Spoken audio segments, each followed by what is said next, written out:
Welcome to the Coda podcast. I'm Roo from Roo Films, and in this episode, I'm joined by the incredibly talented hybrid shooter, Jo Greenfield. Jo shares how she's able to capture both stunning photographs and beautiful wedding films all at the same time, without a second shooter and without compromise on quality. Her hybrid approach is thoughtful, efficient, and designed entirely around the couple's experience. We also dive into her decision to step back from social media and instead lean into strategies that foster genuine word-of-mouth inquiries, building a business rooted in trust, relationships, and a lasting impact. From editing on the go to embracing authenticity and delivering real value to her couples.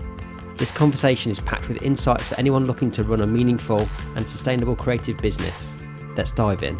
Jo, good evening. Thank you so much for joining me on the podcast tonight. Hi. Hello.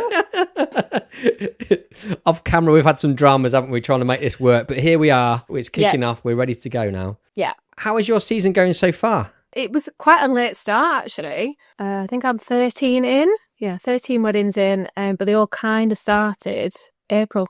End of March, April. So we're at the start of June now. So you've had a real intense couple of months then. Yeah. However, a lot of my weddings are short coverage. Where I live in the Lake District, there's a lot of elopements. So some people book me for 1 hour, 2 hours, 3 hours. Whilst 13 sounds quite a lot for this time in the year, some of it just like 1 or 2 hours. Oh, nice. That's the dream, isn't it? 'Cause do you live near Tyree? Did Tyree live near you? Yeah. Is she up that Yeah. your neck of the woods? Yeah. Because I know she does a similar thing. She does lots of elopements and these couple of hours here and there. Yeah. And that sounds like the absolute dream. It is. They are lovely. But you do find you get less of a rapport with the couples because I don't do a pre-wedding shoot with them. I do a Zoom with them, but it's kind of like I personally feel like it's a little bit of I'm a service, which we all are, of course we are. But with my full day couples, my full day weddings, I've got a bit more of a relationship with them. I've met them a few times, and all that sort of thing. But it's great for me. It's great for me to be able to take Finn to school and then go and do my work. And then come home and pick him up. So I can't complain. Yeah. It's really unusual, isn't it, in our line of work? And I think there's only certain places in the country where it's probably doable, really. Definitely. I know the Lakes is definitely one, isn't it? And part of Scotland perhaps as well, maybe, because there's elopements there.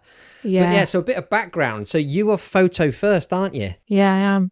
Yeah. So let's go into that then. So what's your journey been into the world of weddings? Oh, okay. So I've been shooting weddings for 17 years and it was always a hobby on the side of every other job that I've had. So my degree is in graphic design and straight after uni I went to be a graphic designer for a sportswear company. Worked there for 5 years and then moved to Sports Direct, working in their marketing department. Designing those massive cups? No, not the massive cups, but we were all made to drink out of them in the office. Wow. We were. No, I was doing the branding side. So I worked for the brands, so like Dunlop, Slazenger, Caramel, all those crappy brands that you find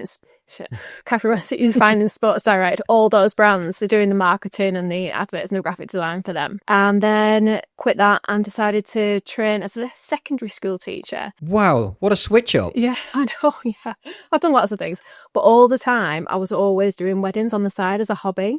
I just fell into them and never wanted to do it full time.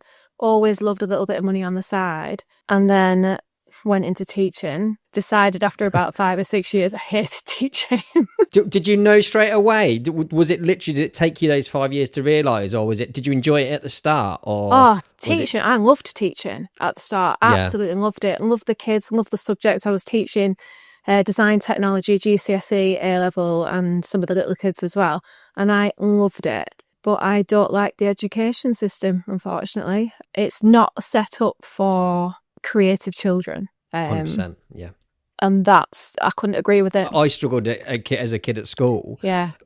Is it still like that now then, is it? It was when I was still there 5 years ago. Well, 6 years ago it was. And it was just felt like the natural time to go was when I was pregnant with Finn. I started sort of like getting my exit strategy in place and know that I was definitely going to go full-time photographer September 2020. That was the plan. I had 46 weddings booked in for 2020. Oh my gosh. And I lost everything overnight in March 2020. So at that point, had you left your teaching job then? Well, I was on maternity leave. Right, yeah. But the plan was not to go back. Well, the plan was to go back for the last term for the summer holidays, in which that would have been July 2020, just so I got paid for the 6 weeks holidays. But yeah, it never happened. They wouldn't have me back because we relocated in that maternity period.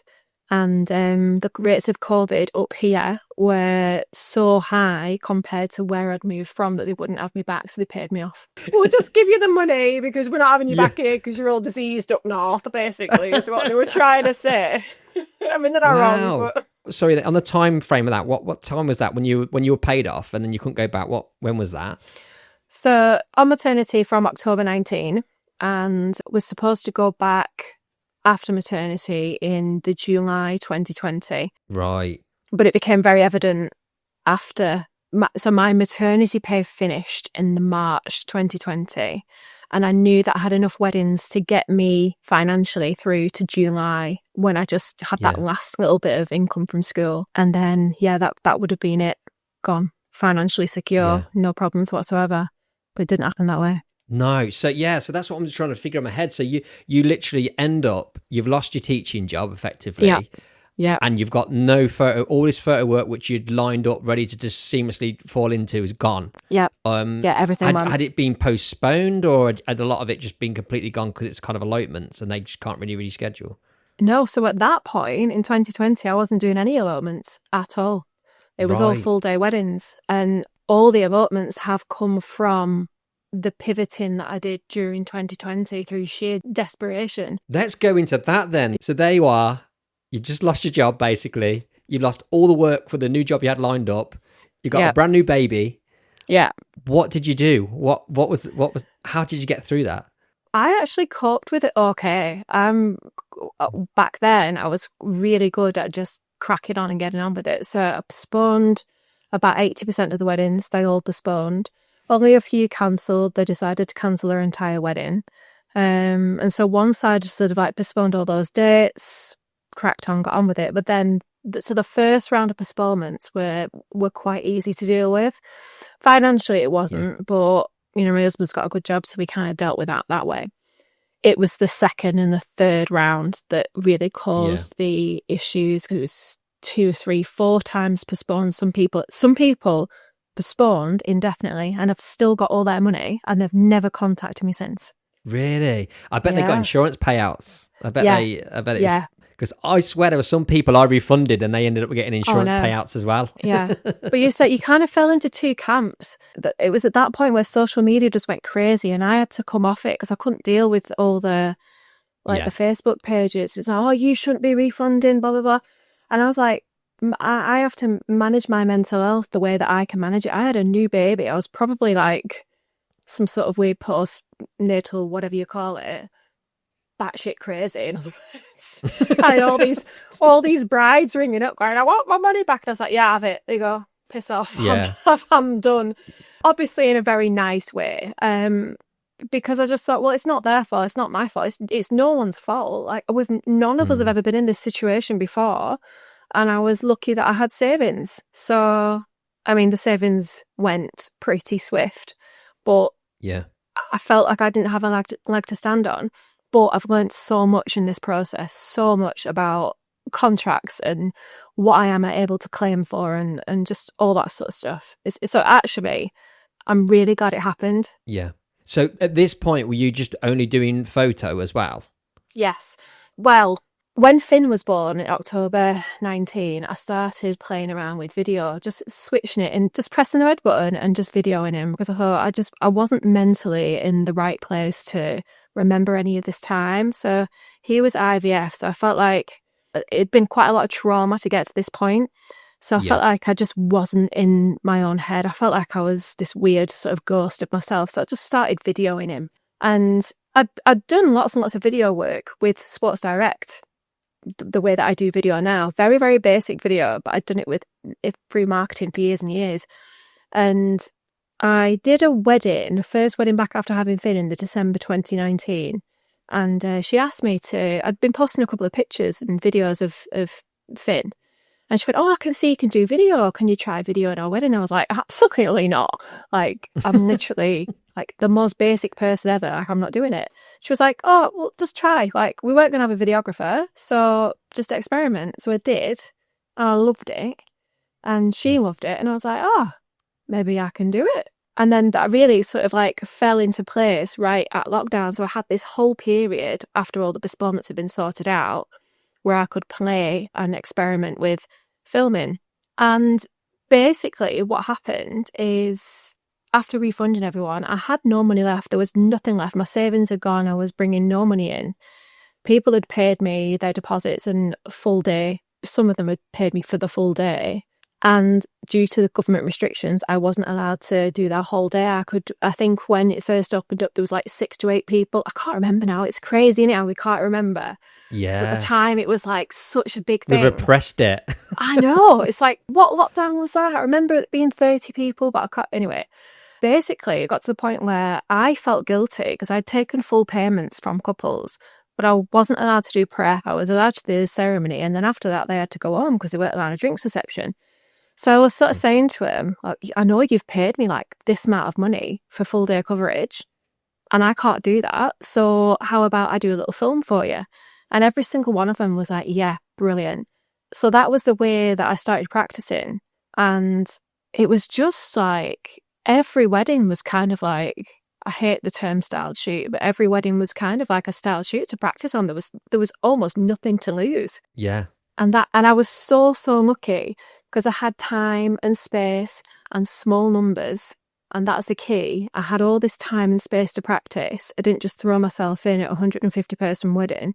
So it was a really nice, steady introduction into it. And it's been 5 years now of doing it. I've learned so much over that time. That's amazing, isn't it? Those circumstances would never appear. That kind of, it's like the absolute perfect scenario to maneuver into kind of filmmaking, because that's, I think, the thing with hybrid.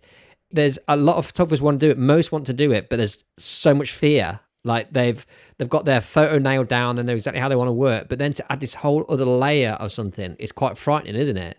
But in the scenario you had, you could really just gradually bring it in. Yeah, for me, I think it felt like a natural progression. I'd been shooting weddings for 12 years at that point, obviously on the side.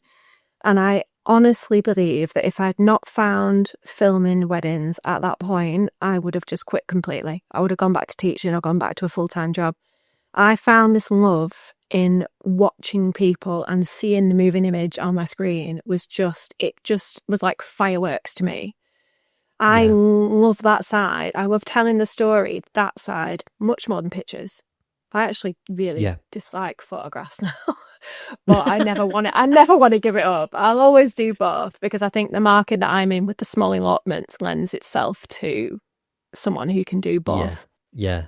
But I'm exactly the same as you, because like my background is similar. I was photo first. Yeah. But like once you have that taste of video and everything it can bring to the table, because I think looking at your photo work, I feel that you shoot your photo in a very kind of filmic way, as in the way your work is presented, like in the blog posts and stuff. You're telling a story with a sequence of images rather than looking for that one frame with everything in it.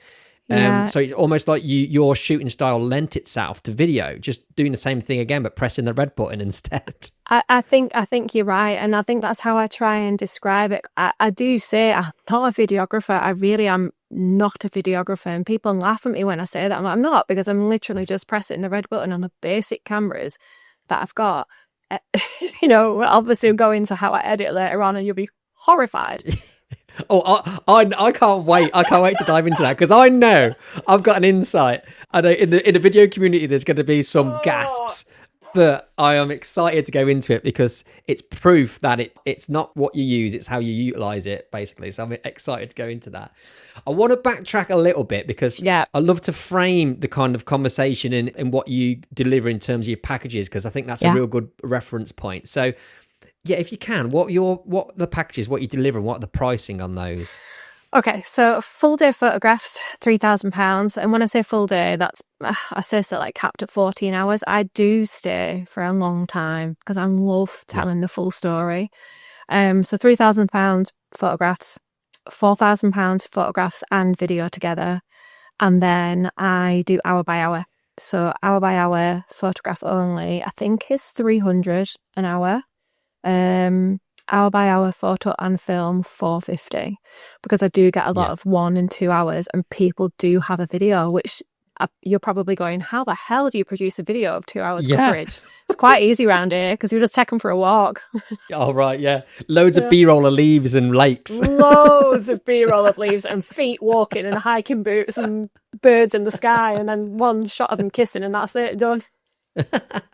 But so on your video side, when you're delivering a hybrid package, what, in terms of video, what are you actually delivering? Is it just like one film? No, so now these days I give them a 1 to 2 minute teaser or one song, depends how much was going on in the wedding.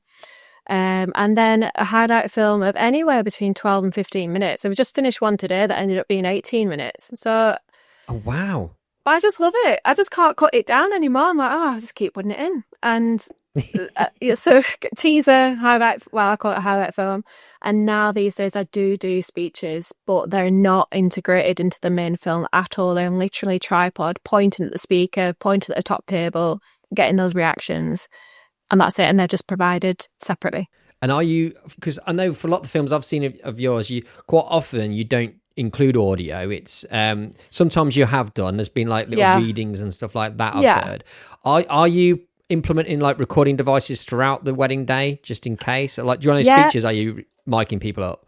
Yeah, mic people up. Usually put it on the microphone rather than... I find it ugly sticking it on the things. I can't be asked photoshopping it out, so stick it on the microphone. But hybrid, you've got to be fast. We have just not got time. We have not got time to setting stuff up. It is literally slapdash. I'm happy to admit it is a slapdash way of working. But there's pros and cons to that. Yeah, but because I feel hybrid is a different kind of delivery to like a standalone videography package, isn't it, to a certain extent? But what do you do during the ceremony? Are you filming that as well? How would you handle that for both? The last couple, because I've been feeling a bit calmer and feeling like there's been space on the ceremony location, I've just filmed it. I've just pointed it at the couple, had it a static tripod in the corner and just filmed it, and again provided that to the couple. So all the time I'm just sort of, the key thing is I don't promise it. I say to the couples, I'm not going to film your ceremony, I'm not going to film your speeches. And I still do. So I don't promise it. I always deliver it. It's just one of those things, isn't it? Yeah. But then also if something went horribly wrong, then you don't have, you've not got that responsibility to deliver it kind of thing. Yeah. I'm not a videographer. And do you feel that as well? Do you feel like, is that how you start? Do you say that to your couple? Was like, kind of this is a different kind of thing. Yeah. When they inquire about hybrid, when we get to the end of we have a Zoom call before they book. And I tell them, I literally give them a list of videographers. I say, go and check all these guys out, compare prices to having a separate videographer and me do photographs. Do your research. Because I really am so funny about making sure that they understand what they're getting. I don't want to fleece anyone. I don't want to ruin anyone's day. So I'm really careful to make sure that they are fully aware of what I do. And I kind of... It's made it a bit easy. Content creators have made it a little bit easier for me because I sort of explain it in a way as not to be degrading content creators at all, but I kind of see content creators here, videographers here, and then there's this huge gap, this huge space just sitting there for people like me, that for couples who can't afford this, don't want this, but there's something here that there's a service that is to be had in the middle, and I kind of like explain it like that to them. So my couples are like, we're not bothered about speeches, we're not bothered about audio, we just want a little film. We haven't got the money for full-blown video. So in the early days when I started doing the videos, I did get quite a lot of hate. A few messages in the DMs about, oh, you're taking our jobs, especially... Really? 2021. Yeah, 2021, 2022. I get it. I totally get it. 2021, 2022, when you were either busy or you were dead. But I kind of feel like my service is for those couples that just wouldn't be able to access a videographer. They wouldn't be able to afford it. And I just feel like I'm just ticking that box. I'm giving those couples something that they can remember their wedding day by. And they, I am honest. Like I've got a certain client that has a certain budget. And that doesn't mean that they're poor. What's another word for poor? It doesn't mean that. It means Povo. A lot of their couples, they have big budgets, they're well-to-do, they've got good jobs. They're having really beautiful, intimate days that are meaningful, but it's not about the style and the look. Yeah. So body video is a little bit further down the line and they're not that interested in it. That's great as well. That's fine, isn't it? That's fine. What people should do the wedding day they want. Yeah. And I think there's going to be suppliers for to meet every kind of need. Yeah, and like with content creators, like I just think the only thing with content creators for me is I feel like they're misselling themselves. Like they're basically crap videographers, right? If you look at some that are really good. Yeah, but are they? I mean, they're okay, right? Like, I don't know. I they're don't know what... good compared to what we're expecting with a phone. I get that, but at the same time, it's very old-fashioned kind of like videography. But they're selling themselves as this behind-the-scenes stuff. But I'm not seeing that. Are you? Well, it's funny you say that. I've only worked with one content creator, and it was one of my past brides, and she's lovely, and we got on like a house on fire. And I joke in my inquiry form that I won't work with anyone else because she's so discreet, and I said, she just follows me around. It's great.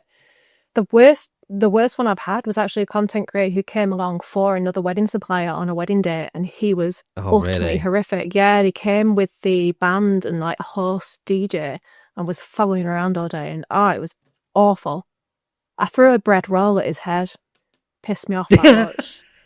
I don't know why. I just found the bread roll and chucked it at his head because he was doing my head in. It was just there. The bread roll. Like I think was the bread roll there for that situation? Is that like your angry roll that you bring out, or was it just the nearest thing? It was the nearest thing. It was probably next to a knife, but I thought better not throw a knife. So you got lucky. Yeah. What did he say when you threw the roll at him? He didn't know it was me. He just thought it was someone else. Oh no, you dipped out, you looked the other way. I bet that felt good though when that hit him. I wish I'd had the balls back then to like say, just fuck off, will you? Like, that's my job. He was literally going in circles during the first dance. So I was like, what are you doing? Like, you're getting in all my shots. Like, it wasn't, I could have had, it was absolutely fine if he'd have been next to me and we were like going around in a circle together. Yeah. But no, he was like directly across from me.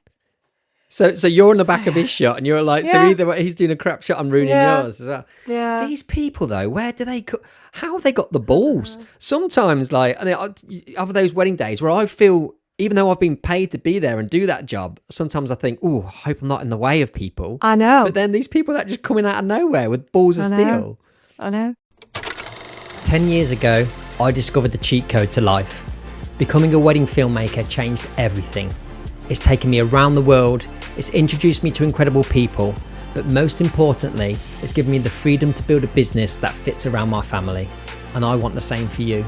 Cheat Code is my complete online course for wedding filmmakers, and it's everything I've learned all in one place. Shooting, editing, and building a business that actually works.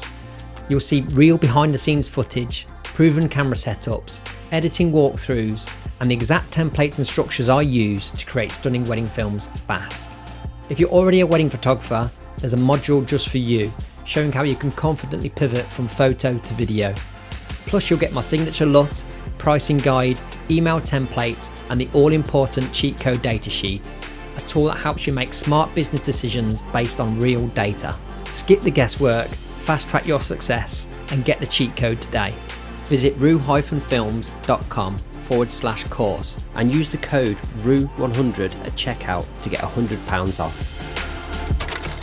Hybrid, because I think there's definitely this year there seems to be a rise in interest in it from a photography point of view. I went to the 9 Dots Motion workshop, which was specifically for hybrid. Yeah. And everybody is fascinated by it. Yeah. I think what people are struggling with from a photo point of view is knowing when to video and those moments where basically it's either one or the other. Like things I can think of now, like first kiss, for example, reveal to dad, There's all moments like that throughout the day where it feels to me you'd have to do one or the other. How do you approach it? I have learned in my now older age to just take a step back and just watch and observe and anticipate and brief the couple. Not strictly, just have a nice quiet word and just say, just Dad's outside the door, just wait there, we'll give you a shout when we're ready.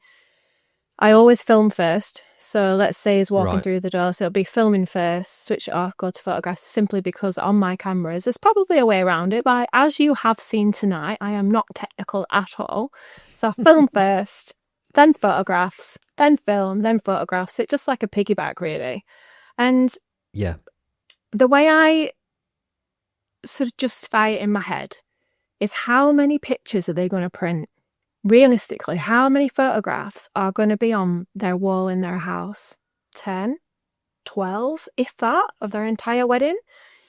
So that then shifted my thought process. And I was like, well, surely it's better to film and just get one or two banging pictures. But this comes with experience and just knowing when the right time to take the picture is. It's when they've first seen him, or when they've first seen each other, and the hug. Now, I used to panic and went, oh my God, whose face do I get? Do I get the brides? Do I get the dads? Do I get the brides? Do I get the dads? And I've stopped that now. I've just got the dad. Because I'm thinking, what does the bride want to see? Bride doesn't want to see her own face. Not interested. She wants to see the dad's face. Because that's what she's seeing in real time. And so, when it comes to those situations where it's quite a pivotal moment and it could be photograph or video, what do? I make a call based on the questions that I've asked from the couple prior to the day.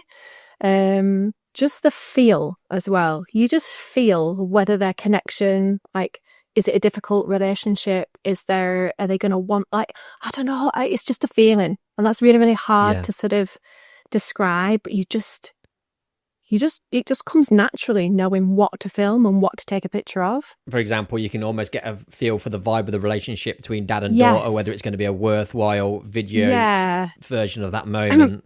It sounds bad saying worthwhile, but we can't sugarcoat the fact that since COVID, I've seen a massive change in relationships. There's been a lot of tension at weddings since 2020. I think. Oh, really? A lot of fallouts. A lot of family dynamics have cropped up. It's been a really, really interesting sort of 5 years. And so I do always ask, there is a question on the last phone that they get a couple of weeks before their wedding day. Are there any family dynamics that I need to know about? And they're often very, very honest with me, like, Dad will be there, but not walking me down the aisle. But I will do a reveal with him. But Mum's going to be walking down the aisle. So I do get to know my couples really, really well prior to the day. I ask on a lot of questions. That's pretty essential, isn't it? To be able to deliver to products like you're doing. Yeah. Like, I feel like from a video point of view, I can probably get away with not knowing as intricately the families as I did when I was doing photo, because with photo you have to be involved and move the day along. This is it, kind of things. But you need almost double the information to be able to make an informed decision on the day of which way of film, if you're going to film or if you're going to photo certain moments, I guess. I do ask them, one of the best questions that I ask them, and it's so interesting for me, I ask them before they book, like, if they could only have 5 photographs of their wedding day for whatever reason, like, I only delivered 5 photographs, what would they be and why? Yeah. And then I ask the same question on their film once they've booked photograph and film. And that tells me everything I need to know. And I kind of use that as my brief. I go back to my old graphic design days when I used to get a brief. And I work off that. And as long as I've nailed those 5 shots, those 5 photographs, because I know that is what they've asked for, everything else in my head is happy extras. And then in their film, some have got quite specific requests, like if they've got children. A lot of my couples have kids. And they're like, we just want the kids running around playing. Brilliant. That's perfect for me. That's what I love doing. Just chasing kids is like, I'm just basically a kid. So, like, very rarely do I get a couple say, "Oh, we want a video footage of the first kiss," because they're quite like me and quite honest. Like, well, it's not our first kiss, is it? We've been together 10 years. Like, we don't want to look at that. Yeah, So that's amazing. So those 5 questions for photo and 5 questions for video give you a framework to work on that wedding day, and you kind of know then what to prioritize throughout the whole wedding day. Yeah. Like, that makes so much sense.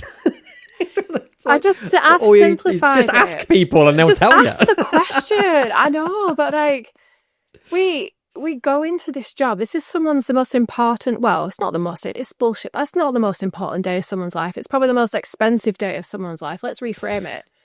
They're gonna have a lot more important days than their wedding day.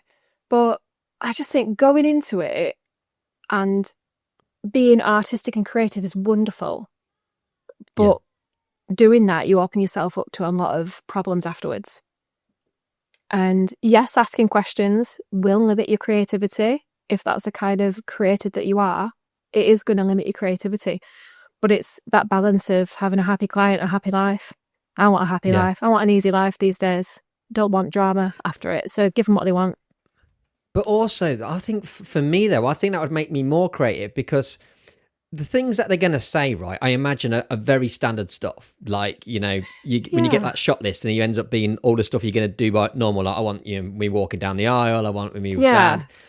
Knowing which they would prefer and which format, like photo or video, would then free me up to then be completely creative. I wouldn't have any worries about, like, I'm going to need to nail that. And then all the bits in between is where you get your freedom. Whereas if you're just worrying the whole time, if you're making the right decision and second guessing yourself. Yeah. So I know if there's a moment that's really, really important to them, then I'll set a tripod up separately and I'll know that I've double captured that, because I usually shoot on my own. So if I know there's an important moment, that if she if the bride says, or if it's a bride says, I want me walking down the aisle, but I want his reaction. I'm like, well, if he's turning to face you, I ain't going to get your reaction. So I'll set a camera up at the back and it's just stood there on a tripod. And I know that now I've got both. Let's go into gear a little bit. Okay. Yeah, because that's... I know you're saying you're not a techie person at all, but it's interesting to know. He's shrinking down in your seat as we speak. I'm going to get roasted for this. I know I am.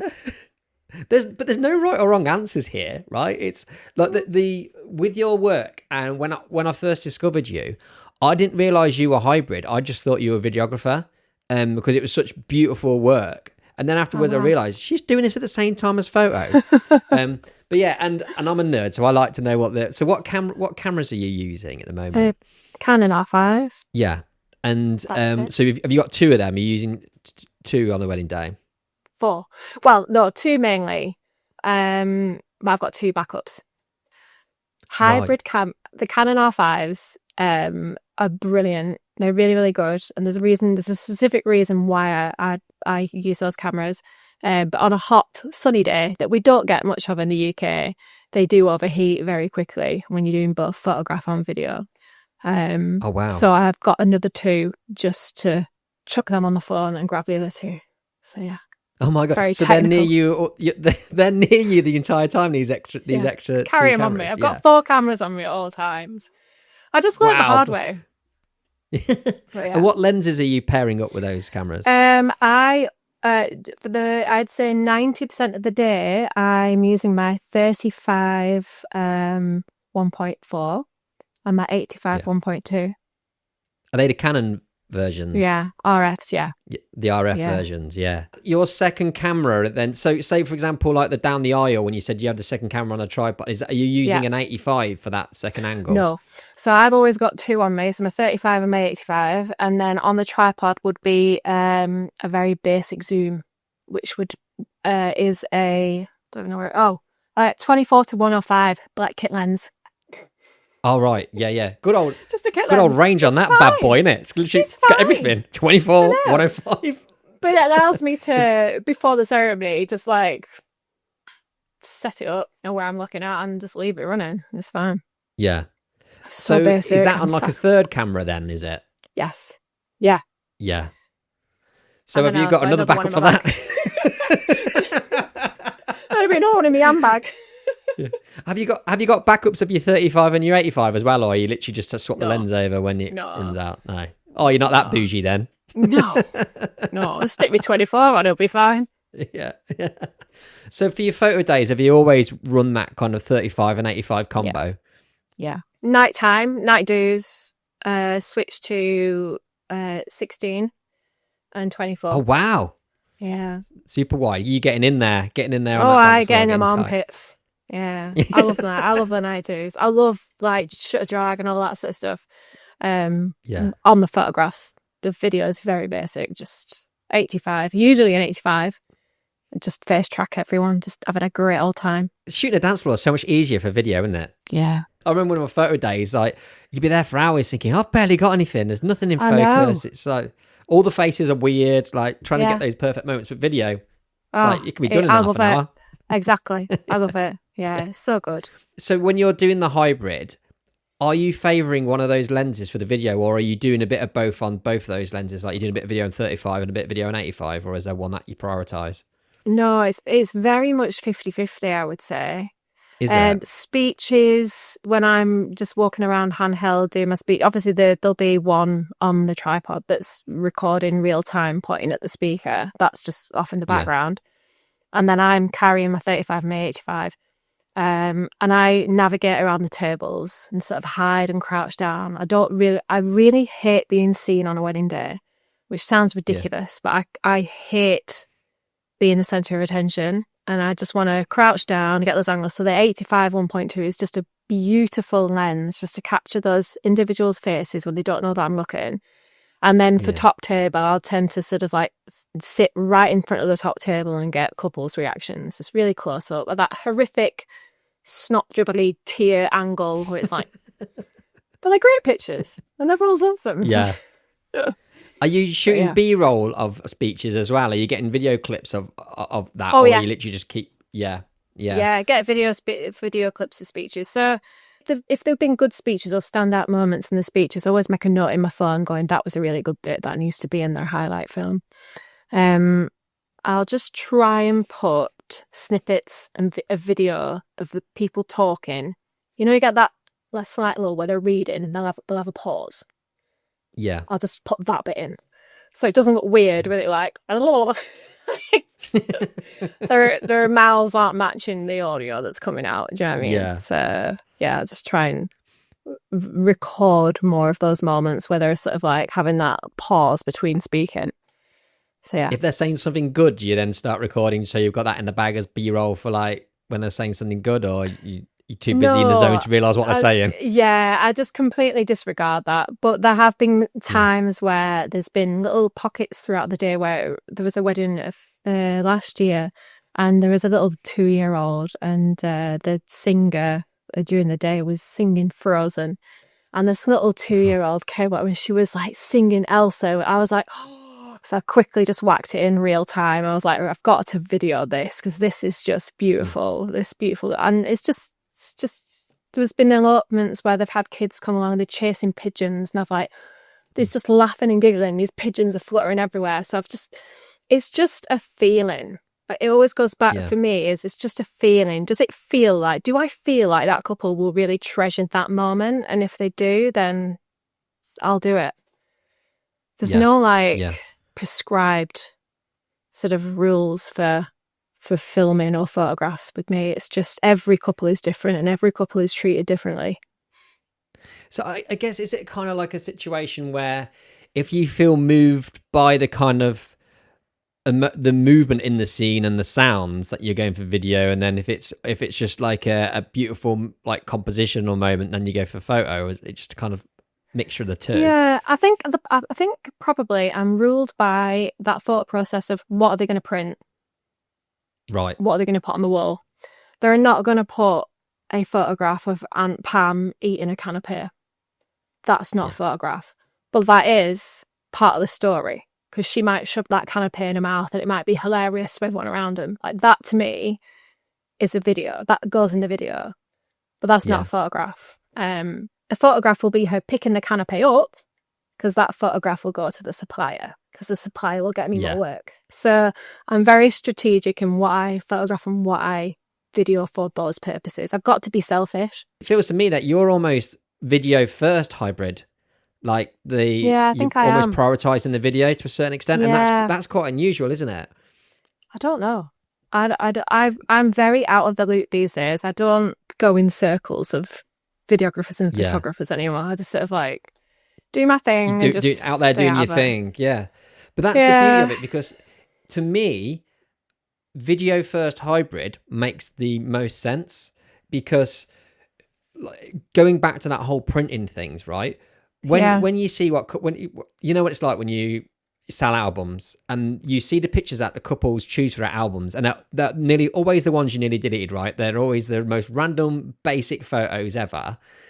But I think when it comes to video, there's so many moments that candid stuff, right? I'd want that videoed. I'd want to hear people. I want to see people moving. As if it was my wedding day, and I'd really probably want some group shots and some portraits maybe for photographs. Yeah. The rest of it, I'd want videoed. I'd want to prioritize video.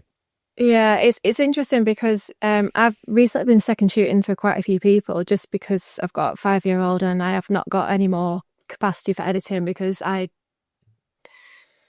don't agree with AI. Ooh, sticking myself a hole here. And I've had That's a good thing to not agree with AI. Yeah, That's I know, but it makes my life harder because I literally edit everything myself. Every single picture and every single film gets edited by me.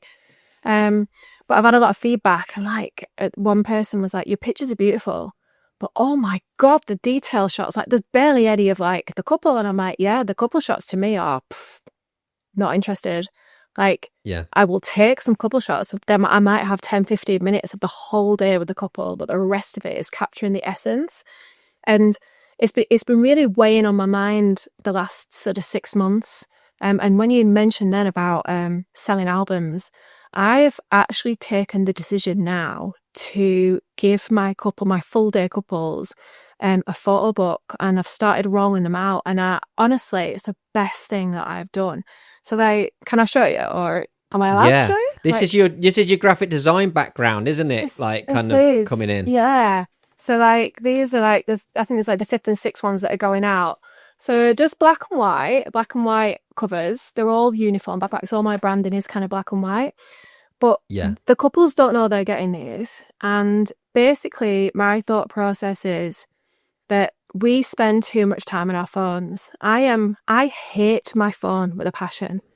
I am angry with my phone because it takes me away from my family and my child. And it really upsets me, actually. It upsets me, and it upsets me for the future of our kids. And so I took the decision. I was like, do you know what? I'm going to start doing something about this. So I shoot the wedding. Within 2 days, the whole gallery is edited and finished, and it gets uploaded and sent off to the printer. And about 70% of their gallery is included in this book, and it's so detail heavy. Starts off with a venue, and then that's just from like detail shots. Wow. I'm going to describe this for the audio listeners, because there's a lot of images on the pages there, isn't there? So you're stacking it, aren't you? You're stacking it with content. So how many pictures are you generally getting in there? Oh, about 700 pictures. Wow. Is that what you deliver normally? Is that everything then? Is everything That's going in there? That's pretty much everything, apart from sort of like duplicate group shots and things. And yeah, with that comes this little label now, and it just sits. I wrap it all up in a gift wrap, and it comes with this label, and it just says, "I want the first time you view your photos to be in print, snuggled up on the sofa, flicking through pages of paper, not on a screen, with the correct colours and the right brightness, the proper way a photograph should be viewed. So here's a little gift from me." I just want them to see their photographs the way that they should be, rather than a bloody screen, because it's soul destroying. And I'll be honest, I'm not interested in selling albums. I make enough money from photography, and I do not want to be VAT registered. So it's like, have this gift. Because I'm going off on a tangent now, but the last 5 years I've relied solely on Instagram for my bookings. And I'm not prepared to go down the TikTok route. Too old, too grumpy, don't want to do it. And so I really had a bit of a panic because my inquiries slowed down quite a lot. And I decided that I was going to go back to my roots and just do a really good job on the wedding day do a good service, provide a really good end product, and go back to word of mouth and referrals from couples, and it's working. Does where you live allow for that as well? Is it like kind of, is there a lot of density of weddings in your local area, or there are, but I don't get them. I don't get locals' weddings. It's really strange. A lot of the locals around here tend to go and have destination weddings. It's mainly tourist weddings that I do in the lakes. But you're getting referrals from those weddings from their family and friends kind of thing? Yeah. So does that mean that you end up travelling around quite a lot? Last year was a very local year. It's very strange. Last year was a very local year, and one venue I did 12 times, which is one of my favourite venues. It's 15 minutes away and it's beautiful. But then this year is a lot of small ones. There's about 16 sort of like half days, anything from 6 hours to 1 hour. It's like 16 of them. So that's unusual. I've never had that before. But then next year it's definitely going back to traveling all over the place. Yeah. Getting a few London ones, which is very strange for me. I don't know why. Yeah. The three that that's a big old mission, isn't it? Yeah. The three that I've got there, I've all done. Bar one, I've done one of their friends' weddings. Have you got a strategy with suppliers? Because I imagine getting in with suppliers is massively helpful. If you want to do a lot of word of mouth kind of referrals, and they're going to be local, aren't they, and nearby? Yeah. Do you have a strategy for that? Yeah. So I give them a card. So they get a card. If I see them on the wedding day, which florists are usually doing, caterers and venues, there'll be a little pick time QR code of the couple's gallery on the back of this card. But importantly, inside is the do's and don'ts of sharing my work. Because I used to just... terms and conditions. Yes, yeah. Obviously worded in my signature style. Not in a dicky way, but basically just setting it straight that please don't put filters on, please tag, et cetera, et cetera. And if you do that, then you can use my pictures for whatever you want, because I really do believe that the wedding industry is collaborative, and it's not just a photographer and it's not just a videographer that makes a wedding day. It's all the suppliers that come together. So if they're not on the day, I always send the sneak peek gallery the day after to all the suppliers, and I just say, share, tag, do whatever you want, not bothered. Because I just think I don't have to do my marketing then, they do it for me. Definitely the way, isn't it? To kind of, I almost feel dirty though. Do you not feel dirty like going around passing the cards out? But I guess it's the delivery, isn't it? If you're being friendly, because they're going to ask you anyway for pictures, you might as well get ahead of it. I've only just introduced these this year because I've always just copied and pasted the pick time link the day after, and I had like a whole spiel sort of saved in my phone notes that I'd just copy on Instagram. And then I'd find that they would share them, but then they wouldn't tag. And I was like, well, you'd think it was pretty obvious, like, to tag someone, but some of them just don't get it. And they don't understand copyright. And I get that because I was a graphic designer, so I understand copyright, but the bog standard person does not understand copyright at all. I see so many arguments on Facebook and Instagram, and I'm like, if you're not going to educate people, you can't have a go at them. So tell them, educate them. Both of your backgrounds coming in there, graphic design and teaching. Being a bossy bitch, basically. No, I love that though, and it is that connection as well, because they're going to remember you then. You're giving them something tangible to hold and remember who you are, and it's going to prompt them to share the pictures when you get them out to them as well. Yeah, don't get me wrong, like sometimes the suppliers that I really don't like, they ain't getting a card. They have my pictures. they're getting a bread roll on the head. They are getting a bread roll on the head. No, I'm very careful. I will share my images with anyone, but sometimes there are suppliers that I don't want to work with again, and I'll be honest about that. So they ain't getting the pictures. That's fair, right? Because like we want the best for our couples, and it's better to have a team that can work well together and that do work well together, so they can make the best day for the couple. Yeah, but we're self-employed for a reason.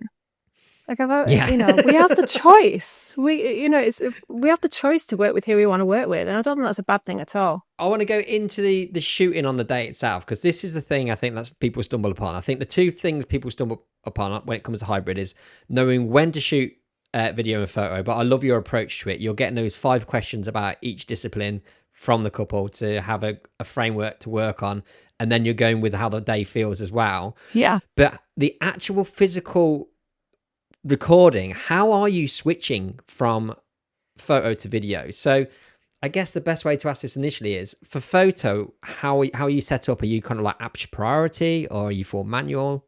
Fully manual on photographs. Again, this is going to cause some gasps.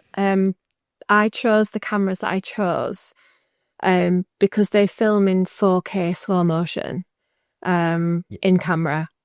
And I don't have to then... If you ask me about frame rate, not a clue. If you ask me about adjusting my shutter speed, not a clue. In terms of the video, because I know that some people who do video... or most people that do video, I think I'm not technical at all. I don't know what I'm saying. There's this whole thing about shutter speed and frame rate, and they've got to marry each other so that when you slow it down in post, it all works beautifully. If I'm doing photographs and film, I have not got time for working out the mathematics of that. That is not happening at all. But real-time film just felt too stressful. I'm looking at it and I'm looking at a wedding day and she's marching down the aisle and I'm like, I'm stressed watching it. It's too fast. So I made the decision to buy those cameras because they film in 4K slow motion and it's literally just switch between the two. Film. So I treat my video... And it's baked in. It's baked in then, so that footage comes out of your camera already slowed down to the right frame. Yeah. And then I speed it up. So just it is a question then. So what percentage do you have to speed it up just so I can work out what frame rate it is? So it's 100 frames per second. So if it films... Oh, it's 100 frames? Yeah, it's 100 frames per second. So it's 4 times slower. See, you do know frame rates, you liar. Only because of that. So then when I put it into my specialist editing software, I then speed it up by 2. So basically it's like 2 times slower. But then some things I do leave at 100 frames per second because like hair flowing is beautiful, like when it's the nice and slow. But then everything else is just a bit too slow, so I just speed it up a little bit. I think with hybrid, you have to shoot slow-mo, right? I mean, you don't have to shoot, you don't have to have it baked in, but at least you want to be like 100 frames, don't you, or 50 frames to slow it down because, like you said, there's just not the time. No. And if you're trying to shoot in between moments of photo as well, it has to be like slowed down. But actually, it's a great shout. Like, but that does that mean though, with the baked-in slow-mo, that it's not recording any audio at the same time? Yeah, it's not recording any audio. No audio at all. But you're not selling that as the product anyway, are you? You don't? No. No. I will use the little Sonys to sort of capture singers in the background. I will put that on. So I treat everything separate.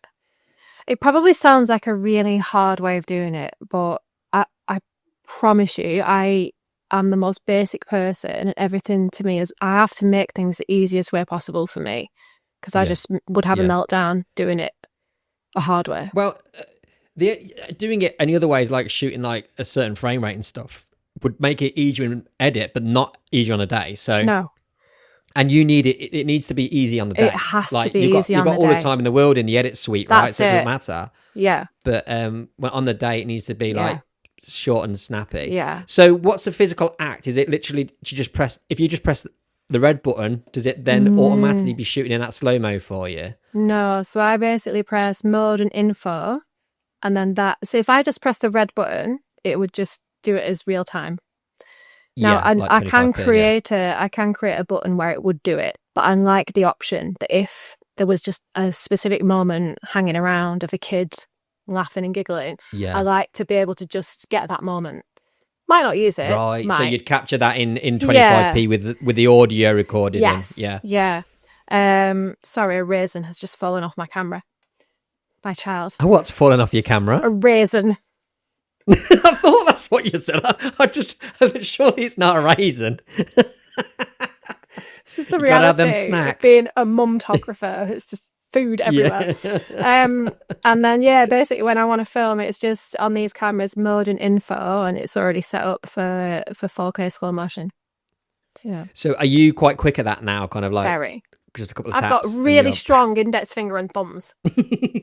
When you switch from photo then to that video, is that all automatic in terms of its settings and exposure, or do you still have to control exposure? All manual. So both. Oh, is it? They're both manual, yeah. But the reason I like it is because I shoot fully manual in photographs, I treat it exactly the same way in film. It's exactly the same way. So you do like manual white balance and all that as well? Yeah. And are you trying to capture a similar vibe with how the footage looks to your photos? Is the idea to make them feel like the same?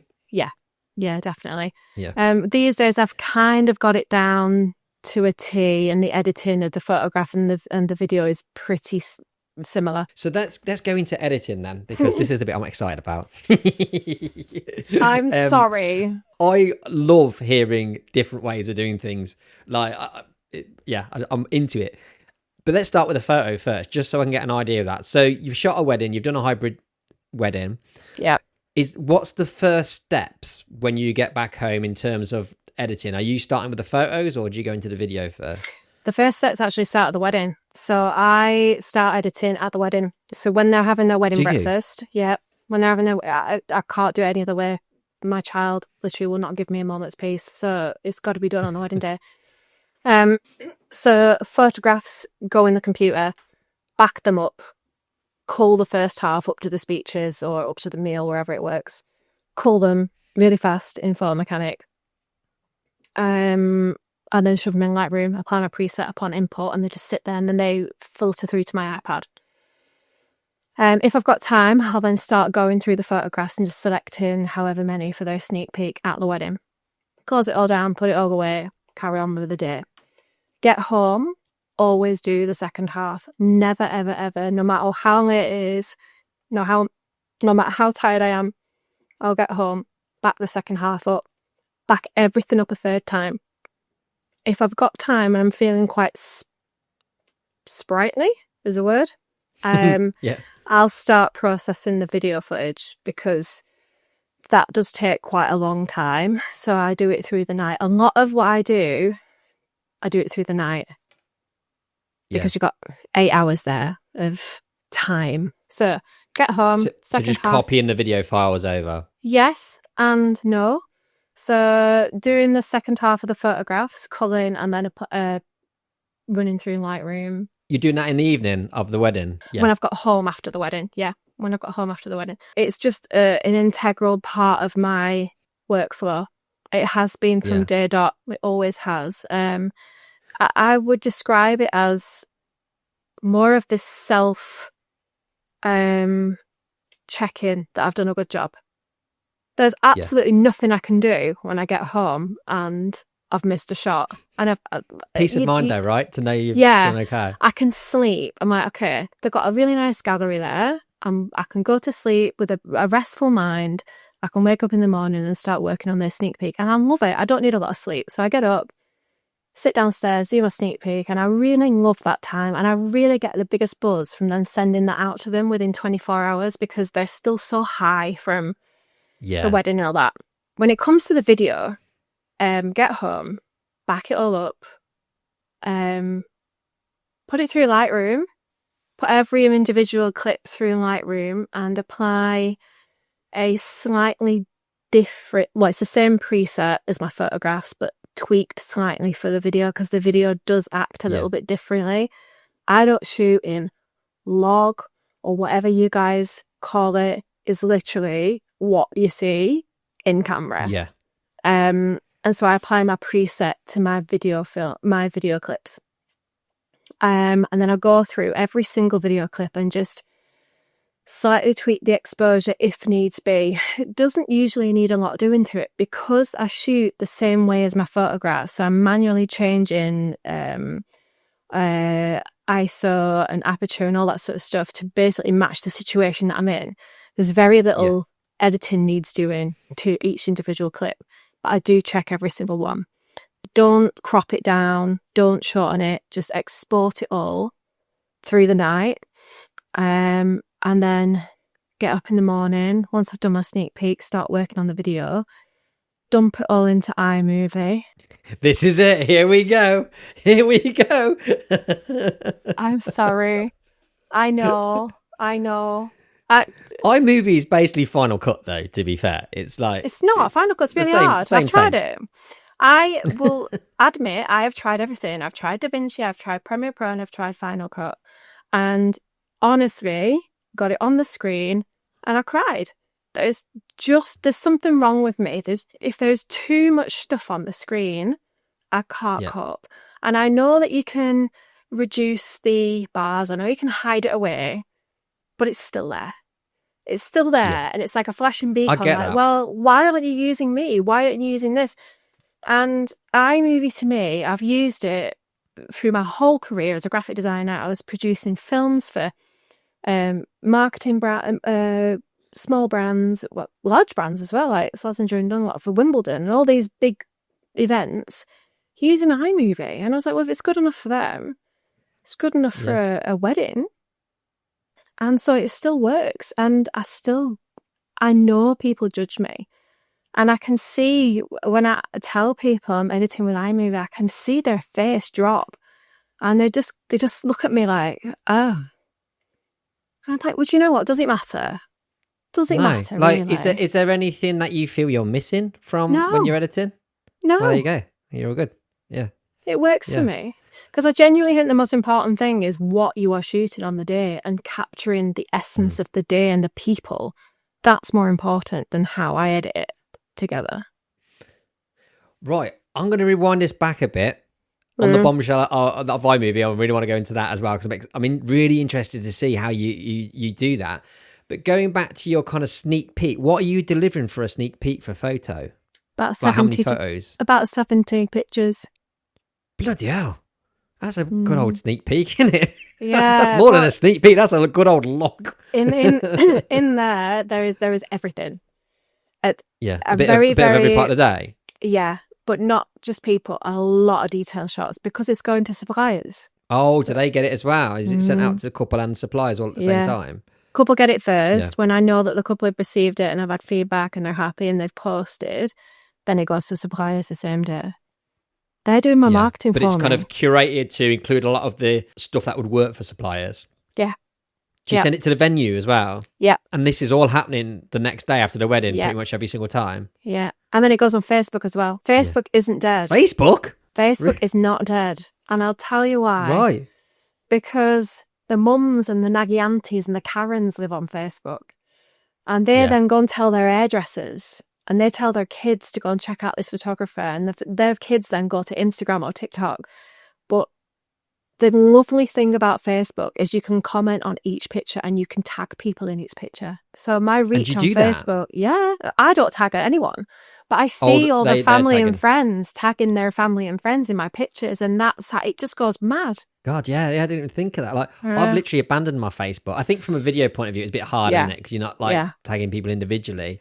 But for photo, then they'll screenshot that picture, they'll stick it in their profile. Yeah, yeah. Then you have to go knocking around and give them one of those little cards to give them your copyright information. Don't care about that. Auntie Pam, read this card, please. Can you imagine if I gave it to a Karen? There's nothing there. Rip it up in front of me. So the sneak peek is kind of like an integral kind of marketing piece as well, as much as it is getting something to the couple, giving it to the couple at the height of their excitement, but also getting suppliers with content they can use. Yeah. If I'm quiet in quieter times, like December weddings or January weddings, I will produce free content for suppliers if I like that supplier. I'll do video reels. Why not? I'm bored. I get really, really bored. I have to be working all the time. Feeding the machine as well, isn't it? Like giving getting other people to start doing your marketing for you as well. You give them something, especially suppliers. You give them content. They don't just use it once, do they? They use it over and over again. Yeah. So it's constantly pushing your name out there, and they're always going to. If for whatever reason they need to refer a photographer or like someone shooting hybrid, they're always going to refer the person that gives them free work, like free content. Definitely. But I used to love Instagram. I used to love social media. During COVID in 2020 and 2021, 22, it was a real lifesaver for me, like being on stories. But I have to admit, I've really struggled the last year. Really have taken a dislike to social media. I don't know what's real or what's fake anymore. And it's really scaring me. And I'm finding it a real struggle. So, but I know that if I don't do it, I'm going to be out of work. So it's so hard for me to post these days. Honestly, the struggle is real. And I never thought I would be like that. So that's why I'm so good on giving suppliers images and getting the back end work before relying on social media. And that's brilliant as well. Like, yeah, don't give in to this idea that we have to play the game, we have to do this social media thing. If that's something you don't want to do or you don't want to be involved in, yeah, there's got to be other ways, isn't there? Like you are doing, like these other methods that you're. Yeah, absolutely, and there should be. There totally should be as well. I think there's been so many horror stories on social media with, especially when you think of new photographers coming into the industry who've just done a couple of style shoots. No hate to style shoots. Style shoots can be really good. But I'm a big advocate for working your way up, starting at the bottom and taking your time and working your way up and really getting to know your craft before you start charging silly money. And I think there's been a lot of people very quickly rise up through social media who can't necessarily shoot a real wedding. They're not got the people skills, they've not got the time management skills to be able to deliver it properly. So there's more and more of these stories coming out of bad conduct or crappy pictures at the end of it. And ultimately, it is going to come full circle. And I do believe that people will go back to word of mouth and referrals and trusting who someone else has had, or looking out at when they're a guest at a wedding at their photographer or their suppliers because they've seen them work and they've seen what they've produced. I do think it will come full circle. And there's no stronger kind of referral than word of mouth, is there? And it's interesting you saying that. It's making my brain tick at the minute. And like you said, you don't know what's real or not on social media. And that's exactly what I've been feeling recently. Oh, God. Especially with the release of some of Google's AI. I know. It's frightening. And I feel like I'm quite clued up. Like, but then I see people falling for this fake AI stuff all the time. Yeah. But the new lot of AI that's coming out now is blowing my mind. Like, I'd have no idea. I'd have absolutely. So there's going to come a point where none of us believe what we see online. Exactly. So will we all retreat out? And I'm hoping that we do. If we retreat away from social media and this toxic kind of environment that's there. I think it's coming. And yeah, I have wobbles every now. Am I doing the right thing by not posting as much? Or I don't know. It's a really hard place to navigate at the moment, I think. But ultimately, I honestly do. I'm so old school that I just thought, I don't think you can fail by being a good person on the day and just representing yourself really well on a wedding day. I think is the best form of advertisement that you can do. And what you're doing with the book for the delivery and things like that, just these little elements to add value and talking points as well. So they not only give value to the couple, but they're naturally going to be that kind of a talking point to kind of spread the word about you and kind of refer you.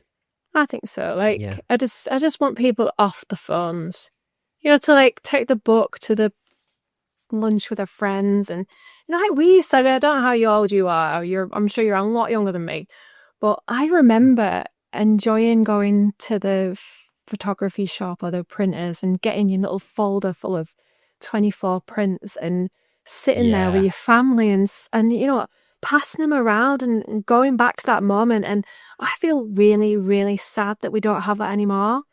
Really sad. It really upsets me, actually. It never used to bother me, but now it is really getting to me that we don't have that lovely nostalgia of looking back through our memories. It's all just so swipe.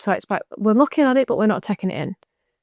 You know what I mean? Yeah. And I want to try and change that. I want to start making tiny changes just for my couples. If I can just influence one couple to spend a little less time on their phone, then I've done my job, basically. Do you reckon becoming a parent has a big sway on that as well? Because I know for me, like my whole outlook on the world changed like when I became a parent, and it's because suddenly you're not viewing the world from your point of view. You're worrying about the world from their point of view, right? Yes. It's kind of, what is this world that we're bringing the kids into? What is it going to be like when they're at the adult age? 100%. Like, he doesn't have a phone. He just doesn't have a tablet. We don't give him that at all. And there is a huge movement around where we live about, I think it's called phone-free childhood, where parents in schools are agreeing not to give their children phones until they're at least 14. And like, we're all agreeing to that. But that has had a huge impact on me. Like, him seeing me on my phone, he says to me, "Mummy, put that phone away." He will hide my phone. And it's horrible. I really hate the phone. So I block it. It's blocked pretty much every day, 7 o'clock till 9 o'clock when I'm preparing his school, getting his stuff ready for school. I can't access any apps at all. At 9 o'clock, it switches back on. It's an app called Opal. It's about £60 a year. And you just set it up where you've got sessions and you basically graze out all your apps for a certain period of time. So if I go to the gym, I do it for an hour and a half, so I can't access anything. And it really works because otherwise I literally waste hours looking at nothing. So I have to I've got no willpower at all. So that app has been absolutely fantastic for me. It's mad, isn't it? Like I totally get it, but then we're like, you're paying £60 to not use the thing you paid a load of money for. I know. I've tried everything. I've tried having a separate phone that I've just got like my parents and my husband's contact details on that can contact me so I can go out and enjoy time with my son. But then I'm like, I need my camera to take pictures of him on the phone. It's just a very confusing place to be right now as a 41-year-old woman who grew up having a normal childhood and then transitioned to teens when phones came out and then had my 20s when like smartphones appeared. It's a very weird sort of place to be. Knowing what it was like before, but then knowing what it's like now. If you are still delivering your wedding films on a USB or struggling to find a sleek professional way to showcase your work, it's time to upgrade your delivery experience with VidFlow, the ultimate online gallery for wedding filmmakers. With VidFlow, your couples can watch their wedding films in stunning quality on any device, including their TV, making it easier than ever for them to relive their best day with family and friends. Plus, with custom branding, easy downloads and cloud backup, you get a premium, hassle-free delivery solution that makes you look as professional as your films deserve. I've been using VidFlow for the last year and my couples have been amazed by its slick interface, especially on their TV. It's like having their very own Netflix of their wedding films. You only pay for what you need, and each of my 4K galleries only cost me about £15, and they stay online for 10 years, so it's a complete no-brainer. Join thousands of filmmakers who have already made the switch, and try VidFlow for free by using the link in the description. Take your film delivery to the next level. Now let's get back to the episode. Going to the editing. So are you, when you've processed your video files in Lightroom to get them ready to edit with, do you then go into the video edit, or do you finish your photo edit first, or do you bounce between the two? No, photos are always finished first, within a couple of days of the wedding, because then they get uploaded to. I use this little website called Rosemood Atelier.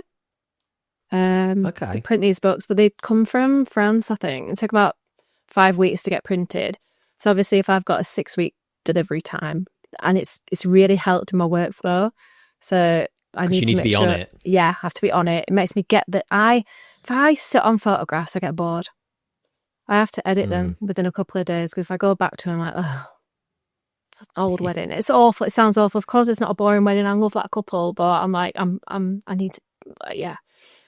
Yeah, it's quite monotonous though, isn't it? Photo editing, like going for. Yeah. And then I feel like I need a couple of weeks to just sort of. I always do the teaser within 1 or 2 weeks if I've got the time. Yeah, or mainly within a week. What, the video teaser? Yeah. I have got one that I've sat on was due last week, but I've forgot to do it. I'll do it tomorrow. I know I've got a wedding tomorrow, I can't. Maybe Friday.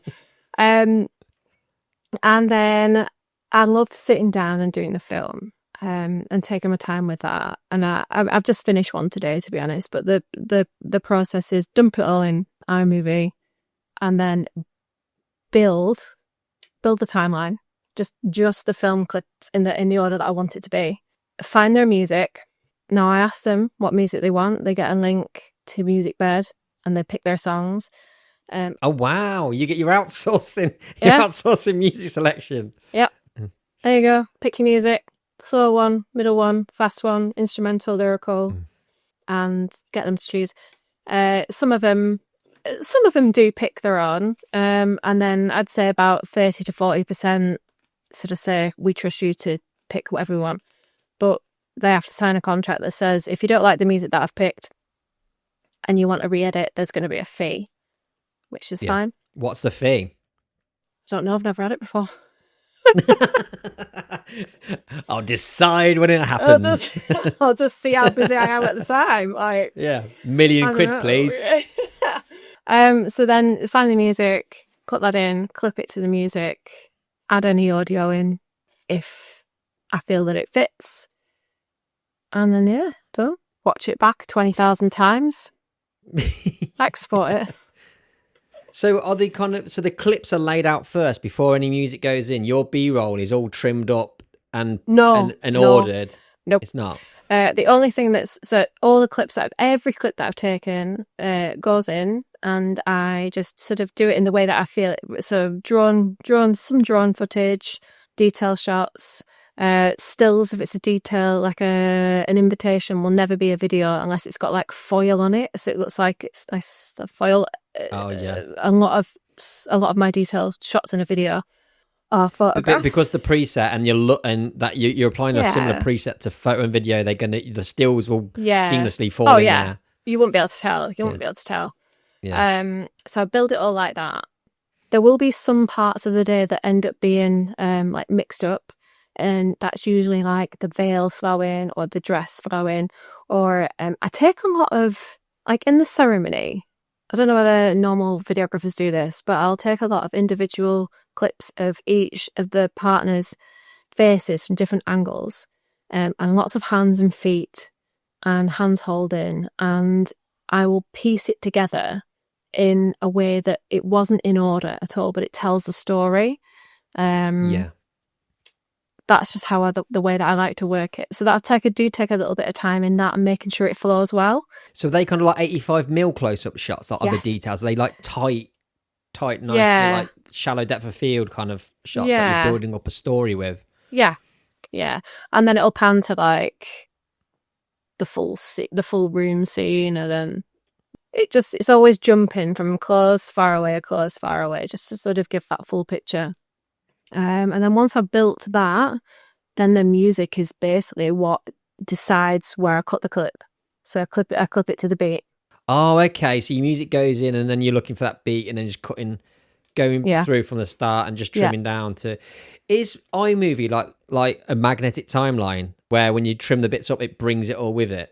Or do you have to when you? Yeah, it does. Yeah, so that's the same as Final Cut then. Yeah. Yeah. So once you got your song in, when you trim each bit, it brings all the other ones down as well. So it's quite easy to flow through. Sometimes it can be a bit annoying if you go back to something and clip it. And oh crap! I need to know that I had to 1.4 seconds in somewhere there to make it all flow properly again. I'm sure there's an easy way, but I don't know what I'm doing. So. And is that the teaser, or is that like the big film? Is that you doing that style? Both. Is it both? Do you work on the teaser first, or do you work big filming and go smaller? So I used to put the big film together and then do the teaser, and I don't know why I changed it, but I have, and I just do the teaser first now.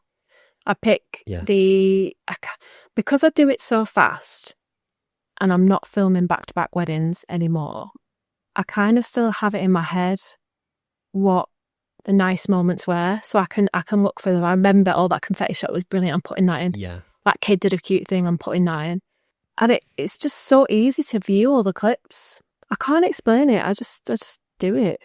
It's not a good answer, is it? But it's kind of, you've almost got an edit in your mind to a certain extent, fresh from the day, because you've kind of. Are you actively thinking about a teaser trailer in your head when you are shooting a day, or is it just something that kind of happens? Not necessarily on a wedding day, on a full wedding day. Yes, on an elopement. Yeah, because it's spare for like you have to work to know what you're going to do, because you're thinking, how can I fill the time, right? Yeah, exactly. I'm like, what drone shot am I going to put in this one? But so I definitely have more of a story going into an elopement rather than a wedding day, because you just don't know what's going to happen on a wedding day. Yeah. And for the song, for the teaser, do you get them to choose a song for that as well? No, or no, that's my choice. That's my choice with whatever I think the vibe of the day fits. So it might be quite an upbeat one, might be quite like a nice instrumental. It might be one that I use a bit of audio. There's been a few where they've had like foreign guests or foreign grandparents, and it's been really nice. I haven't got a clue what they're saying, but it sounds very romantic. They're reading out the terms and conditions from a random contract or something. This is the copyright contract from the photographer. Yeah. Sounds amazing. And the green bins go out on Wednesday and the recycling bin is on Thursday. Yeah. I genuinely, every couple and every film is treated differently. Of course, I'm going to recycle some of the songs.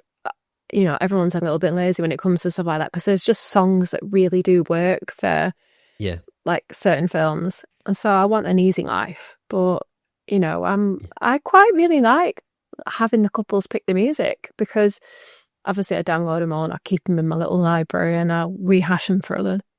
Shouldn't say that, should I? Supposed to get a license for everything. Yes, but when you post it online, you then license it, don't you? That's what. Yeah, yes, obviously. Yes, but, yeah, but I don't post it online when anymore. I download them. No, well, there you go. So yeah, so with your teaser, is it literally? Do you kind of format that for social media, like a kind of portrait for Instagram, or is it still a landscape kind of? Absolutely not, because I am not performing to the Instagram monkeys. I'm not an Instagram monkey. I'm not doing it. A video should be viewed in the landscape mode, in my opinion. Yeah. I second shot this weekend, and some of the feedback from the photographer was, "Wow, you shoot a lot of landscape. Like, where's all the portrait?" And I was like, I just don't. Like, a photograph to me, it's so old school. A photograph to me is like you pick your camera up and you shoot it like that. That's what you do, isn't it? And it got me thinking. I was like, oh my God, is everyone shooting portrait for Instagram? It's like, how sad. Yeah, they are. How sad is that? But it's that generation of photographers now. They've come into it from Instagram has been a big thing if you're coming through now. So you shoot for that, and a lot of the photographers I shoot with, like I'm working with, I barely see them go. They only go landscape for group shots, pretty much. I know. The rest of the time, it's portrait. I know. I'm in a really weird wobbly place at the moment where I feel like if I don't sort myself out and start shooting with a flash during the day and everything at a weird angle and everything's freaking blurry, then I'm going to be out of a job very soon. I feel like I'm starting to turn into like the old-fashioned photographer. I don't know. I go through this a lot, but I think I don't know, because there's a lot of trends at the minute, aren't they? And I feel like trends spread faster these days because of social media. Yeah. But the whole kind of like, I think the big thing is, God, I say this every podcast. The brides I'm booking now are so much more aware of how they like to be photographed and almost like to have control over it. Whereas before it was, they wanted documentary because they didn't know, they wanted to be captured naturally because they didn't like to feel like on camera. And I think editorial has grown from that because editorial needs setups and kind of like posing, a lot more posing. So I think that's why the industry's gone that way. But I don't know, direct flash and blurry pictures and stuff, that'll change. Like, that'll fade out. But I do think that there's less documentary now. Yeah, possibly. For me, like, I just don't want to be seen on a wedding day. Like, the idea of flashing, like, I'm putting a flash on my camera. Yeah, don't do that. Putting a flash on my camera. You'll definitely get seen on a wedding day if you're doing that. Putting a flash on my camera, like, in broad daylight is terrifying to me. Because, oh, hi, the photographer's here. Like, I just don't want to be seen.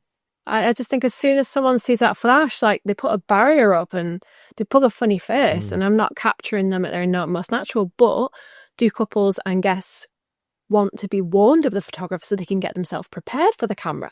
All these questions go through my mind. I don't know what the right thing to do is anymore. But I think as well, people that do that editorial style, their probably communication with the couples is about what their style is, and this is how they shoot. Whereas I've come from a very documentary photo background where it was you have to be hidden and not seen and kind of hidden. So to me, it blows my mind. But I guess for them, like, they're not. That's how they think you shoot a wedding day. They've never known any different. Well, that's it.